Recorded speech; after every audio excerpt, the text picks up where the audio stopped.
Jump off that exhausting hamster wheel and into balanced living with Dr. Marissa. Promise you joy in the mystery. Dr. Marissa, also known as the Asian Oprah. Her mission, to be a beneficial presence on the planet. Her purpose, to be your personal advocate to live, laugh, love, learn. Her life motto, don't die wondering. Take back your life with Dr. Marissa Pay.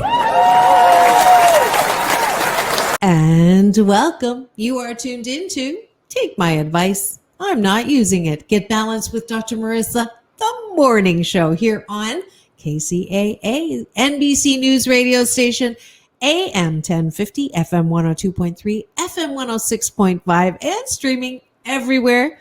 KCAAradio.com. Hit the listen now, as well as my YouTube channel, which if you free subscribe, you'll get a daily alert on the weekdays to tune in at 8 a.m. Pacific time or on demand. iHeartRadio, iTunes, Audible, Stitcher, Amazon Music, and more. And this is a show about hope and happiness. So there's no gossip, no scandal, no angry rhetoric. Instead, I am hoping that every day you will learn something to help you be happier, because it is your birthright to be 88% happy. Now, why all these 88s? I'm on a happy 88 mission, 88 million more happy people in the next 8 years, because 8 is a homonym for good fortune in Chinese. Those of you who are actually watching on my YouTube channel will see that I'm not Swedish. I may sound, well, who knows what I sound like, but I am actually Chinese, born in Canada. I did learn how to speak Mandarin when I was very young. I don't know if it was my first or second language, but it was early. So I do speak some Mandarin, and every time I remember to, I will teach you a little bit. So I haven't done that in a bit. 8 ba fa is a homonym for good fortune, which is why I use that. And I'm going to teach you right now something that might replace hugging until it's safe to hug. And it's a namaste greeting. That's the yoga related namaste. The divine in me honors the divine in you. And I use this. You take your right hand. You'll have to imagine this if you're just listening. Take your right hand. And in martial arts, also Asian origins, the right hand is usually the fighting hand. So kung fu, taekwondo, karate, those are not all Chinese, different Asian origins for those, but usually the right hand, fighting hand, open hand. So I ask you to close the right hand. So you form sort of like a fist. No, not to punch people, but to show that you come in peace. So take right hand, close, and form a little soft fist with the thumb just gently on the end. And then you take your left hand and you put it up against your flat part of the closed hand. And it forms kind of like an A. You've seen this, Bruce Lee pictures of this. You'll see this in martial arts when people assume the A position. And then you take that down to your heart, and then you bow gently at the waist and say xie xie. And that's Mandarin for thank you. And I've adopted it as my namaste, Chinese namaste. So as you say xie xie, S-H-E-A, some places phonetically write X-I-E, but I use it like it sounds, not S-H-I-T, but S-H-E-A, and say xie xie, thank you. Thank you for what you are to me. Thank you for what you do for me. Thank you for who you are in the world, all of that good stuff. So maybe instead of hugging next time, and instead of bumping elbows, which is kind of, I don't know, a little awkward for me. And people are like, oh, what? You don't want to touch me? And that reaction. So I assume the position, I bow my head, and I say xie xie. So if you're watching this on YouTube, I'm actually showing you xie xie. Okay, so there's your Chinese Mandarin lesson for the day. And I use it in my moving meditation called Balanced Tai Chi Gong. Those of you who have not been to my class, it's a moving meditation that promotes inner peace, one breath at a time. And I'm so grateful. I get messages all the time from people who bought the download or got the DVD when I was on tour. You can still get it at my website, drmarissa.life in the shop. But I'm grateful because it kind of combines for people who are very active and can't sit still for meditation. So it's a moving meditation that you can do the forms. It's very easy to follow. I talk you through the whole thing, and it's a cross between Tai Chi forms, Qigong forms, which is the cousin to Tai Chi, the medical side of the traditional Chinese martial art that has special energy powers. So you may have seen, if you drive in Chinatown, maybe in San Francisco, for sure you'll see it there. Some different parks, maybe in Alhambra or downtown Chinatown in LA. You'll see slow movements. And actually, if you saw Robert De Niro do it in The Intern at the beginning, you can just watch the beginning and he does some forms there. I did not teach him. But the wonderful thing about this 28-minute moving meditation, I call it Balanced Tai Chi Gong or Power Chi or Chinese yoga. It is a way to feel better about where you are. It makes you feel better about your body. It makes you feel better because there's only one rule in Balanced Tai Chi Gong, and that is no critical thinking. So you cannot be beating someone up. You cannot be beating yourself up as you're doing these different forms. There's a circle of life. There is the wheel of life. There's polishing table when you're pissed off. So all of those fun things. And yes, I know I will start teaching again. I met the president over at the Museum of Latin Art, Modern Museum of Latin Art, and she's like, "What are you teaching again?" And I used to teach on the beach. I used to teach over here on the bluff before or after the free yoga on the bluff. So we will start that up. I had to stop because I was doing a lot of touring with my best-selling book, 8 Ways to Happiness. So I had to stop, but we will get those. If you are interested, let me know. As soon as we have enough people to make me motivated to make it regular again on the beach, then I will. Okay. So you're going to have to convince me. All right. So today is September the 16th, and it is National Play-Doh Day, National Cinnamon Raisin Bread Day. So there's your excuse to have cinnamon raisin bread, which I love. National Guacamole Day, National Working Parents Day, National Step Family Day, and the International Day for the Preservation of the Ozone Layer. So those are some of the things. I didn't get to all of them, but some interesting things that I got to pick out that you can celebrate today. And finally, last but not least, in this What's Up Doc section of my show, how do I feel better now? How do I feel better right now? That's the question of the day that I answer every day with a Happy 88 tool. And today's tool is the law of attraction. And those of you who have been on my social media, who know that I practice the law of attraction, and those of you who are thinking, oh, that woo-woo stuff, honestly, it's kind of like gravity. And I don't think that you would say gravity is a woo-woo thing. So law of attraction is one of those things like gravity. It works whether you believe it works or not. And if you think about it, my easiest example is what you think about then shows up, or what you pay attention to grows bigger.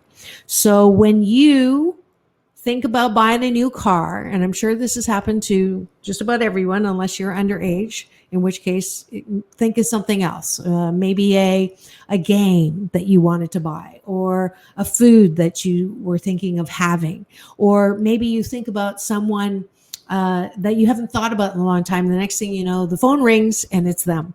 That's the law of attraction at work. When I wanted to buy my X-type Jaguar, my F-type Jaguar, as you can tell, I love Jaguars. I would all of a sudden see a bunch of whatever that was car that I wanted to buy all over the place. Now, did someone get a memo that I was going to get that car and went out and tried to beat me and got that car? No. But when I had the strong thought and desire, then things show up.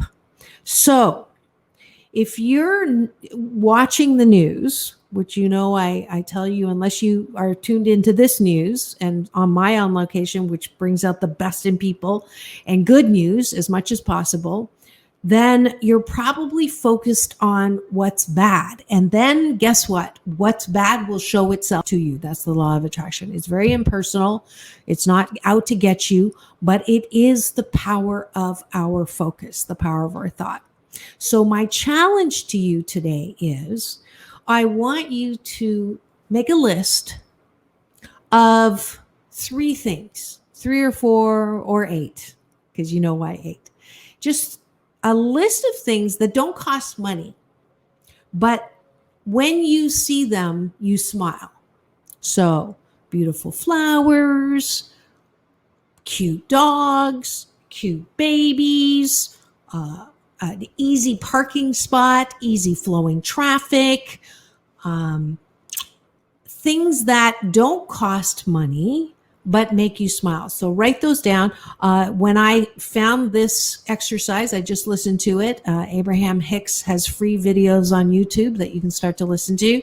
That is what keeps me in a positively framed mind just about every day. I don't try not to talk on the phone anymore in the car. I just listen to messages of positive, how to focus. So I did this exercise myself. So it asked me to do 4 things and to write them down, but I was driving, so I didn't write them down. But I said in my head, and I wrote them down when I was at a light, don't worry, things that don't cost money. And the first 4 that I came up with were birds flying in formation, and beautiful skies, beautiful artwork, easy parking. And guess what? Not even 28 seconds go by, the birds flying in formation, which I love to see, just flew overhead. I swear not. I'm not kidding you. That's how quickly it materialized. Parking, not only 1 parking spot, but 3 parking spots, and it was paid parking, and all 3 spots had green blinking lights, which means, you don't have to pay because there's already time left in it. So that's 2. The third one was the cutest puppy walking down the street. And the 4th was this adorable baby with giant cheeks at the restaurant that I was at. So that's how quickly things are. And you notice they don't cost any money, but they make you feel good.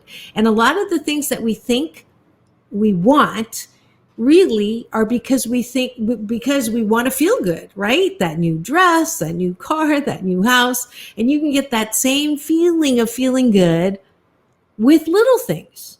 So I want you just to try that. Now, I'm not saying that you can't have the big things, but when you get in the habit of feeling good about anything, and you'll see on my Instagram, when I eat, I'm one with my food because I feel so good in the deliciousness of life. And when I am in that space and I've practiced that, guess what happens? Great big things happen too. So there's your answer to how do I feel good right now, to pull over, or if you're at home, just put on a notebook or in your notepad or on your notes in your phone, 4 things that make you feel good that don't cost money. Once you have done this and start telling me that it's happening at drmarissa.life, email me, then you get to move on to the next step for those things that cost a little money, but maybe you take them for granted and don't really sit there with it and revel in how good it feels. So for me, that category is a full tank of gas. When I have a full tank of gas, it just feels so good. When I have a clean car, it feels so good. Here's another free one. When I finish emptying the dishwasher and the kitchen is clean, that doesn't cost money. So I'm here, your hashtag positively opinionated host, to ask you to do these things for yourself. And when you begin to have a habit or a hashtag blisscipline around this, you will feel better, I promise. Okay? So that's it for the What's Up, Doc. When we come back for the remainder of the show, I'm spotlighting one of my favorite interviews of one of my favorite people. And you'll know her as the daughter of the great Muhammad Ali. Her name is Laila Ali. And when we come back, we'll start that interview. And then in the second half, we'll finish that interview. So I hope you enjoy it, but don't go away. We'll be right back with more of Take My Advice. I'm Not Using It. Get Balanced with Dr. Marissa, the morning show here on KCAA, the station that leaves no listener behind.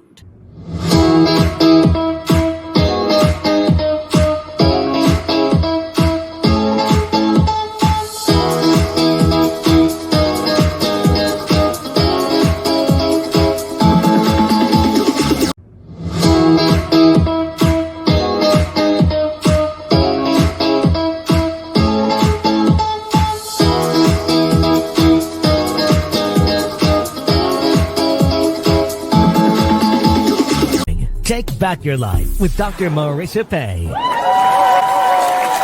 And we're back. You're tuned into Take My Advice. I'm Not Using It. Get Balanced with Dr. Marissa, the morning show here on KCAA, NBC, CNBC News Radio Channel, KCAA, AM 1050, FM 102.3, FM 106.5, and streaming everywhere. iHeartRadio, iTunes, Stitcher, Spotify, Amazon Music, Audible, and more.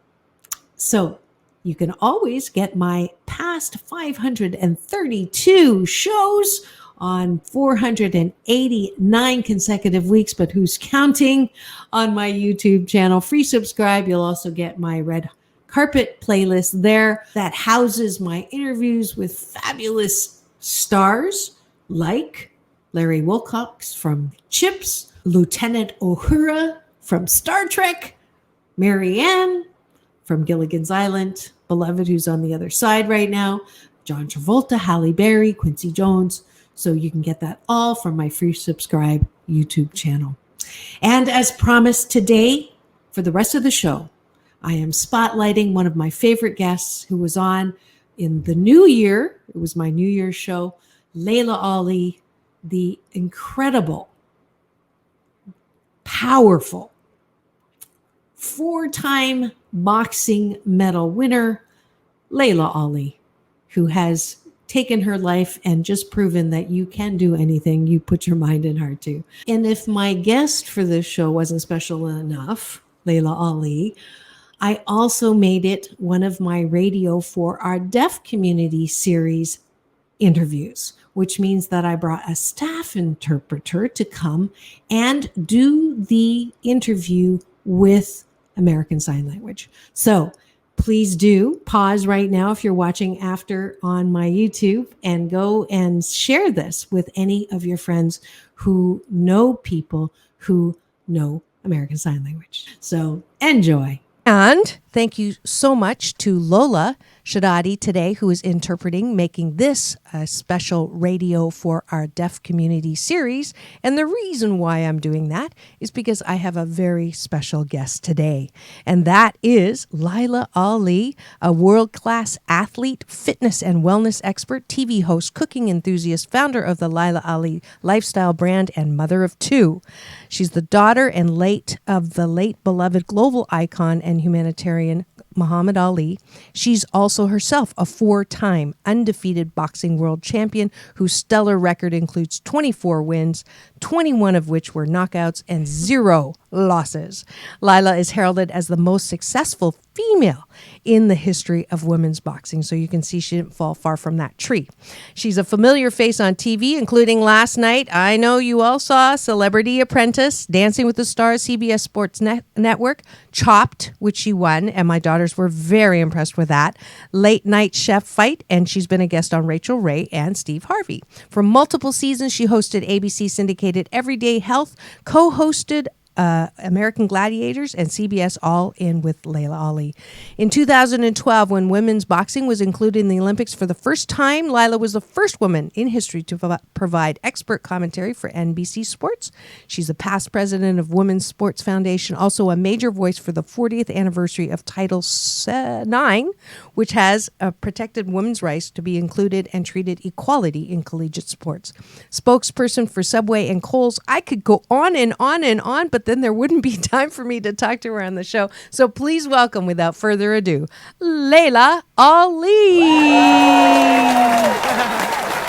Thank you so much for that wonderful introduction. You made me tired just listening to all that. Oh. Well, I was saying to you before the show that you're one of the only people that I could actually say is busier than I am. And there's not a lot of us. So congratulations to you. Thank you. I don't know if that's a congratulations, but it's like, I need a nap. Yes. And for those of you who are listening and wondering why it is not streaming on Dr. Marissa right now, we can't, it's experiencing a little technical difficulty. So just go to UBN or Universal Broadcasting Network on Facebook, and you can stream it there. And Tony, if you're listening, if you could just share it on my Dr. Marissa page, that would be awesome. And then I can focus here. And then while you're at Dr. Marissa, I wouldn't mind you giving me a finger. I'm just kidding. Give me a like. All right. And now, what was it like being the daughter of a man that was literally greater than life?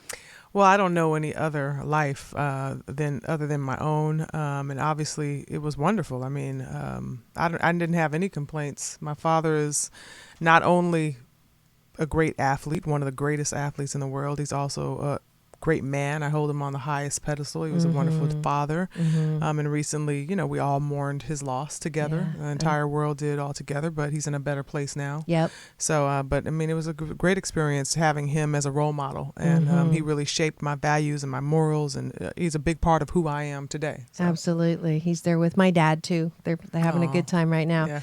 And what would you say what was your favorite memory of your dad? People ask me that question, and I don't have just a. I thought it was a sorry. good one. I don't have one favorite memory, but I do remember just my father loved people. Our house was like a public place, with an open door to anyone who wanted to come visit. We lived adjacent to Beverly Hills in a gated community, but people call the guard gate, and he say, "Let them in." So he loved doing magic tricks. He loved entertaining. So as a child, I didn't love that because my home was not like the average home. Right. But you gotta love a man who loves people so much. Yes. As great as he is, he never thought he was better than anybody else, and he always made time to make people feel like they were more special than he was. Right. Now you lived in this. I mean, you grew up with him until your divorce, your mom's divorce. Sorry. And then here's a funny story that I don't know if I told you. Your stepdad, Carl Anderson, was actually recorded with a prior guest of mine, Keiko Matsui. Oh yeah. Yeah, and he's obviously beloved by our my spiritual community, Agape.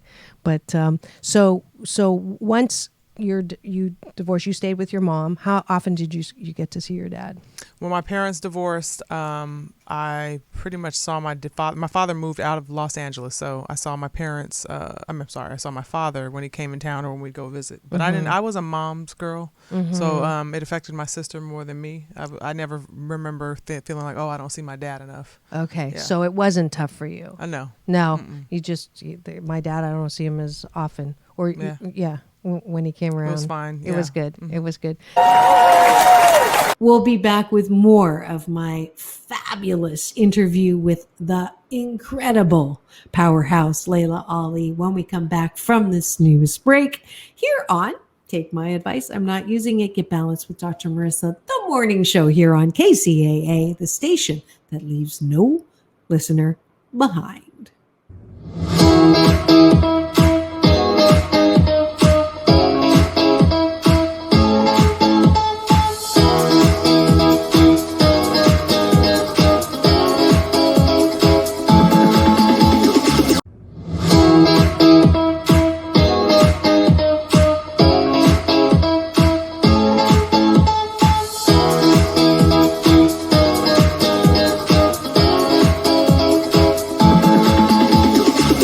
Take back your life with Dr. Marissa Pay. And we're back. You're tuned into Take My Advice. I'm not using it. Get balanced with Dr. Marissa, the morning show here on my NBC News Radio channel, KCAA, AM 1050, FM 102.3, FM 106.5, and streaming everywhere. All the major platforms. You can get all information about my show, about my work and happiness, about my nonprofit, 8 Ways to Happiness. If you enjoy this show, which I just found out, I am the #1 talk show in the 8 a.m. slot. Woohoo! I'm going to give myself some applause for that.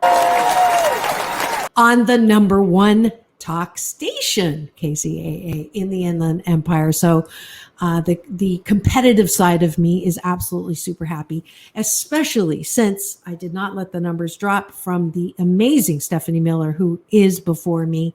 And thank you for staying on past her show to tune into the show about hope and happiness.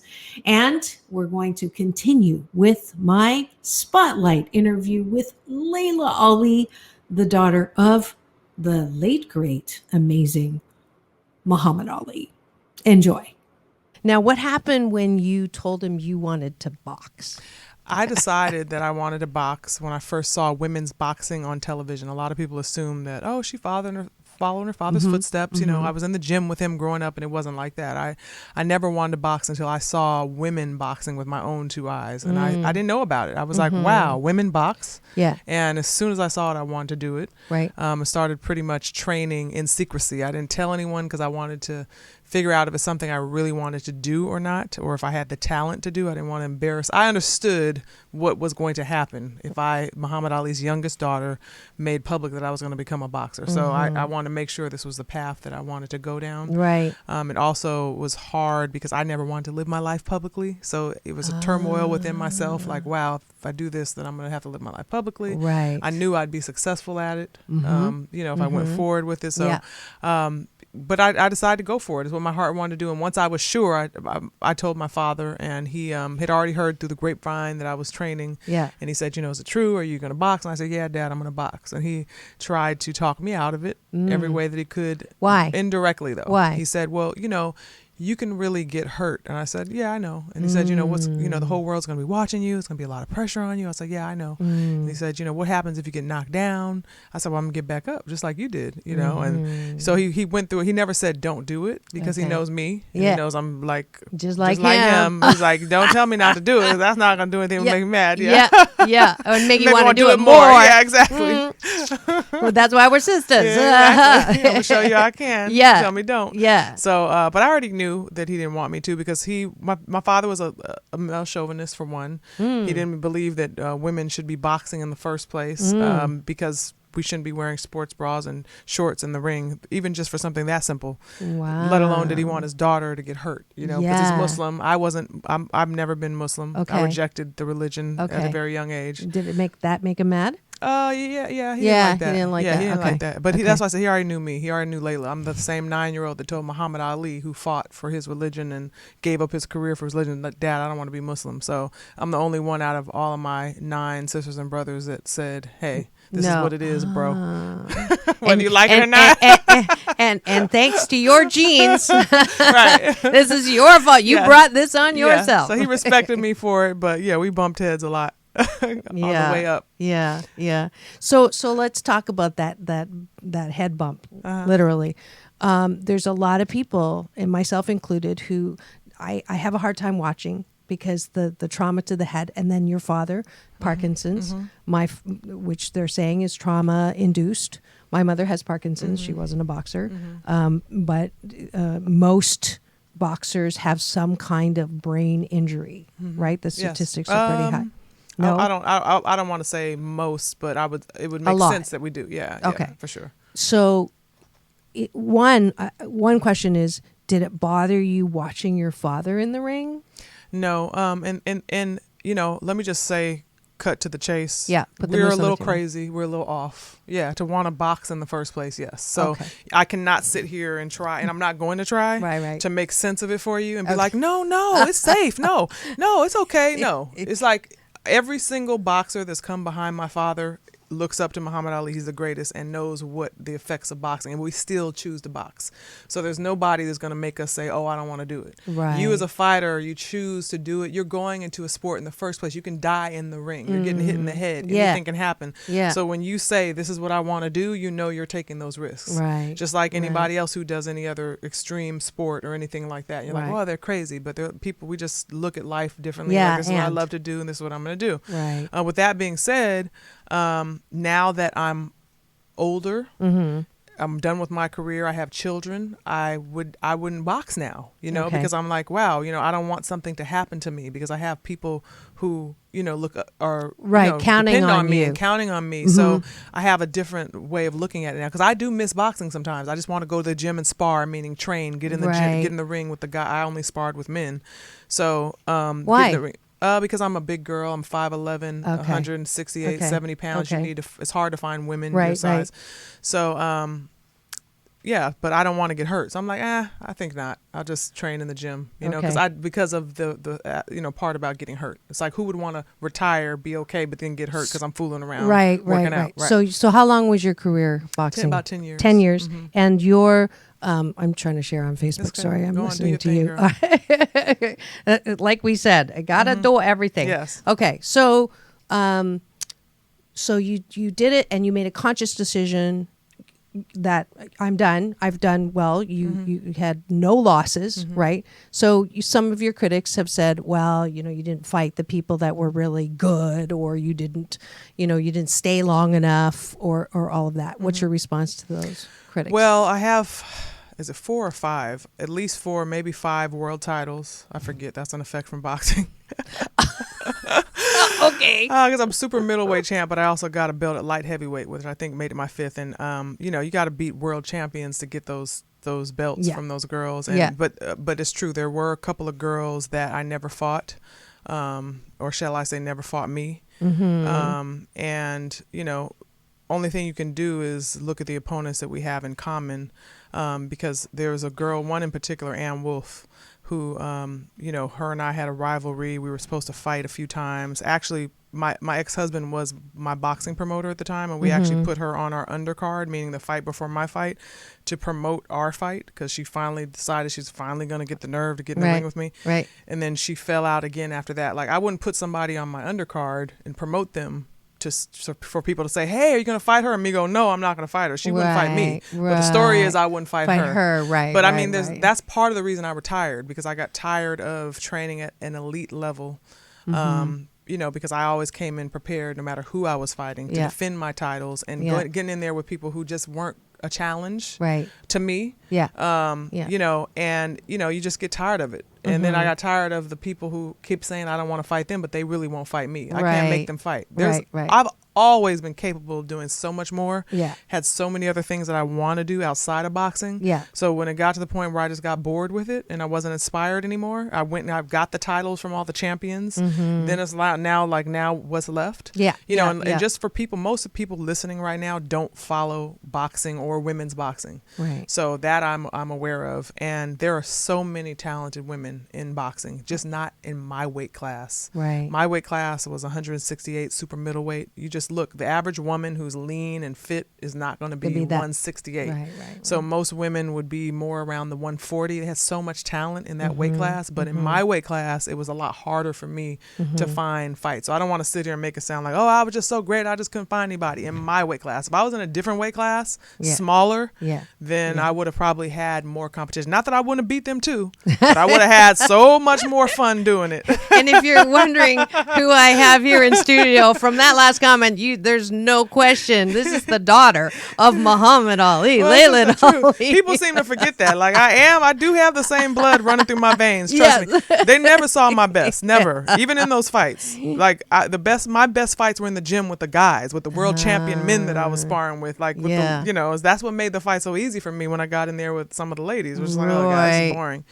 I would only fight right above their level. Why am I going to fight on 20 when you're on 5? I'm only going to fight on 8. Yeah. I'm talking about Yeah. as far as my skills and my talent. Right. You need someone to bring it out of you. So I Right. got tired of that because I Right. knew how much more I was capable of doing. Right. So. Well, good for you. Because we need strong role models, and you definitely, literally, figuratively, all the way around are a great. I think I'm a little too strong rising. sometimes. I intimidate people. Well, I don't know. I I'd mean have to to. ask your husband. Right? No, not him. I would never want to marry a man that was intimidated by me. That wouldn't be fun. Right, right. And speaking of which, you are married to NFL great Curtis Conway. Yes. Tell me how you guys met. We met. Inside story. It's funny. We met through a mutual friend. I actually had just got separated from my first husband. I got married really young. Okay. What was I, like 20, 21? Oh, wow. That is young. Yeah, very young. Your husband. A husband, yes. So, and I was with him for 4 years, and he was like pretty much guiding me through my boxing career. I do not regret that marriage at all. Maybe Okay. should have got a little sooner, but it's what I needed at that time. Right. So I had just finally got actually going through my divorce, and Curtis was already divorced, and he had a fight party at his house, and a friend of mine was like, who was a guy, was like, Laila, come with me to this fight party, and I was thinking he might have been attracted to me, and I was like, no, I'm not going with him. I'm not going to show up to a fight party. I'm newly divorced. People, I wasn't divorced. I just filed. Right. People will see me with him, Yeah, think something's yeah. going on. I was Yeah. like, I don't need any drama. Yeah. So then I talked to one of my girls, and she was like, Laila, just go. Just go have fun. You never go do anything. So I said, okay, fine. So I said, but I'm driving my car separate, so we're not like a date. I'll meet him at this fight party. Okay. So we go to the fight party, and then it turns out it's at Curtis is my now husband's house, who I didn't know who he was. I wasn't really a big NFL fan. Okay. And then we got to know each other there, and just It hit it clicked. off right away. Yeah. And then it turns out the guy wasn't trying to, he was just Okay. trying to take me to he wasn't trying to hook up. Yeah. Okay. He was just. Yeah, he told me after the party, Curtis, Curtis likes you, Curtis is so shy, he didn't say anything. And I was dropping him hints, like he had this big, nice, like empty house. And I was like, wow, if you ever need help decorating, call me, hint, like ask for my number. And he was like, oh, okay. And let me walk out the door. I'm like, what is with this guy? And then Johnny comes back and was like, hey, Curtis, he wants you to give you his number. I'm like, oh, God, Oh, it's funny. He's that's so shy. so I love it. I know. cute. That's so cute. So you've been married how long? We have been married now. We got married in 2007. Okay. So 9 years. And you have two beautiful children? We do. Yes. Yeah. Sydney is 5 and little Curtis is 8. And I have 3 stepchildren he had from his prior marriage. 2 twin boys are 21 and his daughter 17. Oh, wow. Yeah. Yep. Teenage. We got a lot going on. I got a 17 and 19. Yep. I know. Yep. That's great. So I meant to ask you, what, you said there's so many memories of your dad, but I know that this is like a special inside look that I get and my listeners get of your relationship with your dad. What would you say the 3 things maybe that you inherited that were his key strengths? Confidence is like Really? number 1. Confidence is number 1. I think compassion and probably Thank you. integrity.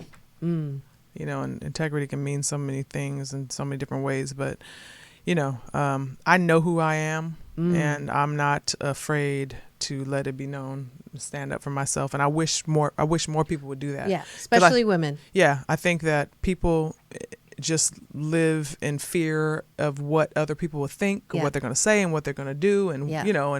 they're afraid to put themselves on a pedestal Yes. a lot of times Yeah. and put yourself first and say, Yeah. no, this is how I feel and I don't care what anyone else. You don't necessarily have to be as abrasive as I can be sometimes because I'm working on that.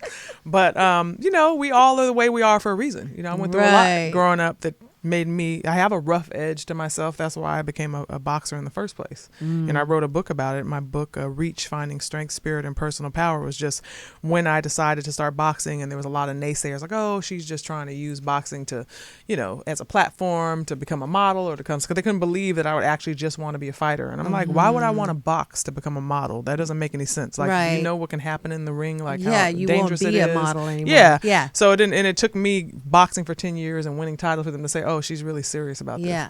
Yeah. So I wrote this book to talk about just the dysfunctional upbringing that I had and what I went through that made me want to be a fighter, put the fighter in me in the first place. Use that anger. I used or that, use that experience. and I used all that fuel in the ring. And the opponents didn't even know. It wasn't even about them. Right. This is my outlet. Right, Yeah. right. And then you get titles for Yes, it. yes. Yeah. So what would you say is one thing that you wished your dad wasn't? Probably. I probably that he didn't have so much infidelity. Yeah. Putting that moose on the table. Well, it's public knowledge. Yeah. So, that's something that I think he would also say for himself. Yeah. Why do you think that was? Because I think it's really hard, not as an excuse, but it's really hard when you have women throwing themselves at you all the time. The average man does not, so they can't even comprehend what that would feel like. Yeah. To have it just served up to you on a platter. Right. All the time, nonstop. This is like a beautiful man. Mm-hmm. He's looked up to, is powerful. Even by men talk about how beautiful this man is. I'm talking not gay men. I'm talking about straight men. Right. And he just, everyone loved Muhammad Ali, and then he just was a ladies type of guy too. It just depends on what kind of guy you are. And there's some just fall to it. Yeah. So he loved beautiful women. Yeah. Okay. So all right. Yeah, you gotta know what you're signing up for, though. Like, I think when you're marrying someone like that, you making a decision. Don't think he's going to change for you, because it's not about how beautiful. I mean, my mom is one of the most beautiful women in the world. He cheated on her. Yeah. So it's not. Look at Holly Berry. She's considered one of the most beautiful. The men have cheated on her. So it's not about how beautiful you are or not. If someone wants to do it, that's what they're going to do. Right.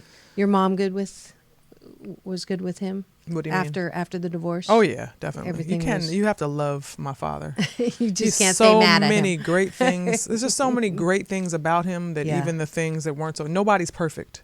It's like, I don't care if you think you are, you're not. Mm-hmm. And if you had to live your life an open book, trust me, there would be a whole lot in there people could see. So my father, if we were going to judge him on being a great dad, he wasn't a great father. Mm-hmm. But at the same, you cannot travel the world and be there for everybody and be a great dad. You can't. Yeah. So you have to, somebody's going to suffer somewhere, because you just can't do it. Right. Right.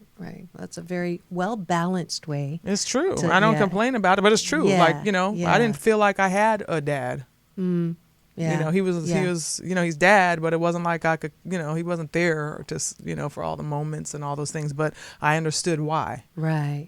But the pictures that I saw of you with him after you were boxing, he obviously had a turn of heart about you boxing. He was very proud. He was very happy. He was very supportive when you were winning, or it never did. No, the pictures looked like that. Well, he never liked it. Okay. But he also, agreeing the great person that he is, he's going to support me. I'm his daughter. Mm-hmm. He understood how important that was. Right. But at the same time, he didn't like it. If I was like, at any moment, Dad, I'm going to quit, he'd be like, okay, phew, good. Yeah. You know what I mean? Yeah. It wasn't like my mom either was so excited when I told her that I was in a box. She wasn't like, oh, that's perfect. That's great. I love it. She was like, oh, God, not again. Now I have to go through this. But she wasn't going to tell me that, because she knew, my mom is Science of Minds, been at Agape. She understands I got to do what my heart desires. So she supported me. Yeah. But in secrecy, she was like, oh, God, I don't want my baby to do this. Right. I have the same reaction too. Absolutely. And it is thanks to Ricky Byers Beckwith. I'll give you that peace in, peace out, my choir boss, that I actually got to meet you at her fundraiser for Kuumba School. And so thank you, Ricky, for the connection. Otherwise, I wouldn't have met you. And you call Dr. Michael Bernard Beckwith your big brother, as I do. So that makes us sisters. Yes, so I'm glad we met. And we yes. definitely have quite a bit more in common than I actually even thought. Mm-hmm. So it's beautiful. And now you have your own radio show. I do. I do. I'm going to be doing my own podcast on Podcast One.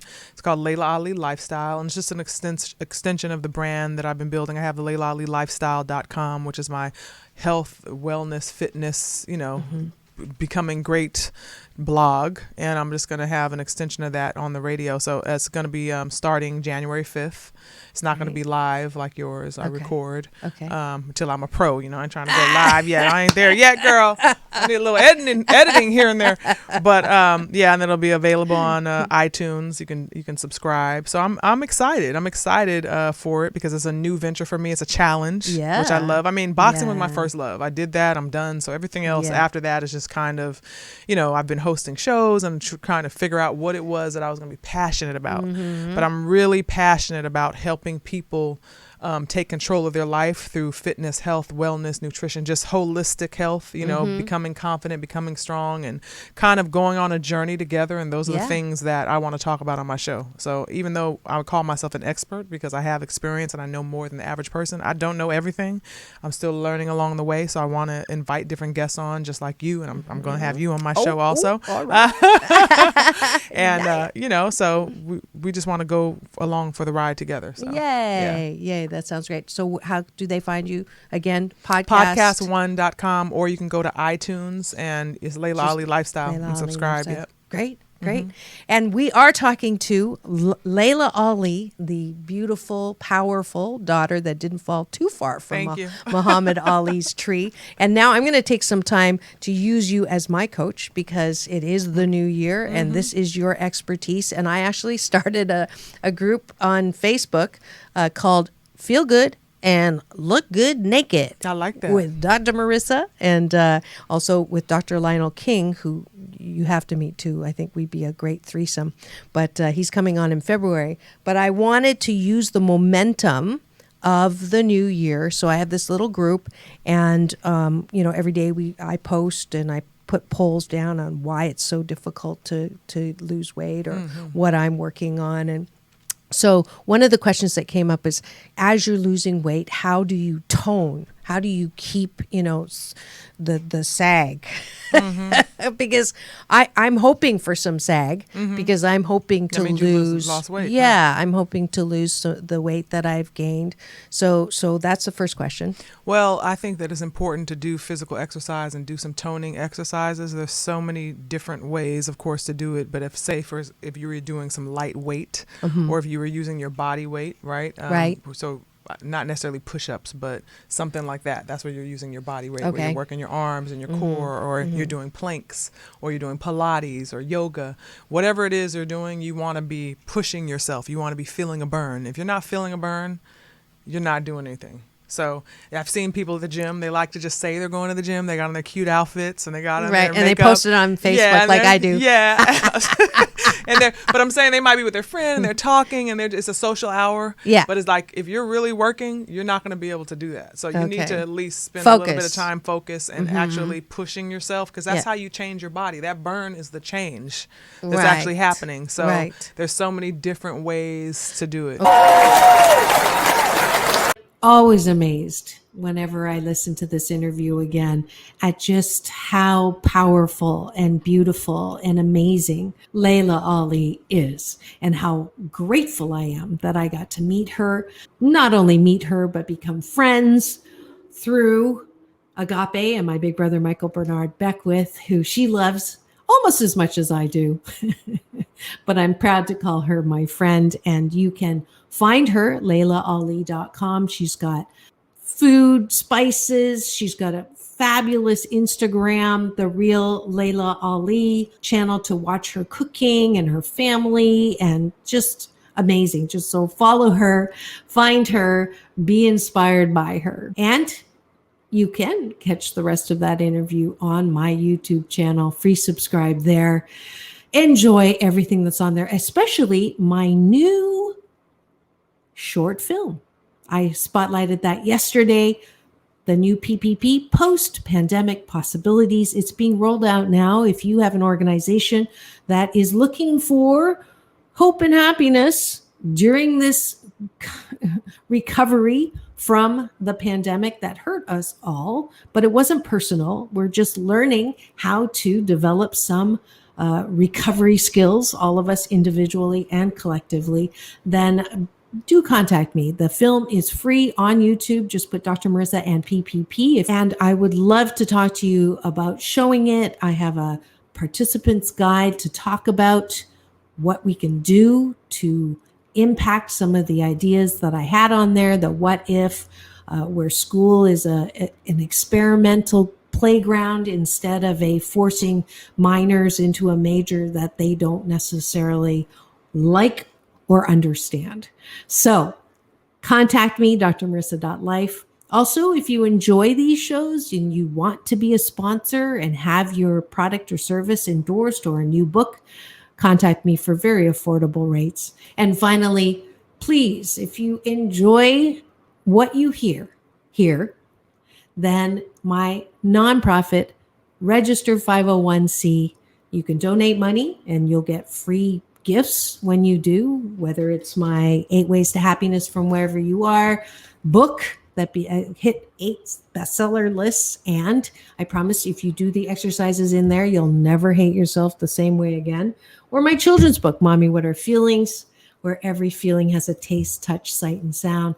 And there are pictures from my daughters when they were, that's my favorite, that's scared, when they were 5 and 7. So lots of gifts. And if you don't want to donate or you can't right now because you lost a lot during the pandemic, then you can also just shop on Amazon, which I know everybody still does, and use the Smile Amazon link and put in 8 Ways to Happiness. Everything you buy then forces Amazon to give me and my nonprofit a little bit. And the nonprofit is to help kids, teens, and young adults who have temporarily forgotten their birthright to happiness.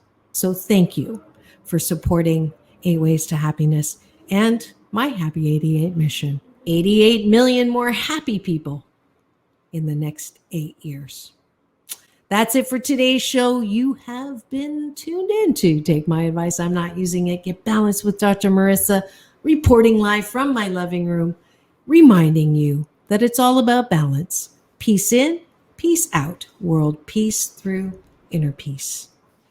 And remember, have the best day ever.